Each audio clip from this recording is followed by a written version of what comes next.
பாரம்பரிய கலைகளை கொண்டு பொங்கல் விழாவை கொண்டாடிய கல்லூரி மாணவிகள். நடனமாடி உரியடித்து உற்சாக கொண்டாட்டம். தமிழர் திருநாளாம் தை திருநாள் பொங்கல் பண்டிகை ஜனவரி 14ஆம் தேதி தமிழகம் முழுவதும் கோலாகலமாக கொண்டாடப்பட உள்ளது.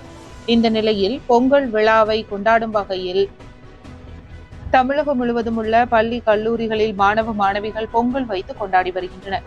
அதன் ஒரு பகுதியாக சேலம் மாவட்டம் நங்கவலி அருகே உள்ள தனியார் கல்லூரியில் பாரம்பரிய கலைகளை கொண்டு தைப்பொங்கல் பண்டிகை மாணவிகள் உற்சாகத்துடன் கொண்டாடி மகிழ்ந்தனர். இதில் மாணவிகள் வேட்டி சட்டை அணிந்தும் பட்டுப்புடவை என பாரம்பரிய உடை அணிந்தும் நூற்றுக்கணக்கான பானைகளில் பொங்கல் வைத்து கொண்டாடினர். தொடர்ந்து மாணவிகள் பங்கேற்ற உரியடிக்கும் போட்டி நடைபெற்றது. இதில் மாணவிகள் கண்களை கட்டிக்கொண்டு பானையை உடைக்கும் விளையாட்டு நடைபெற்றது. தொடர்ந்து தப்பாட்டம் என பல்வேறு வகையான பாரம்பரிய கிராமிய பாடல்களுக்கு நடனமாடி குத்தாட்டம் போட்டு பொங்கல் விழாவை மாணவிகள் கொண்டாடினர்.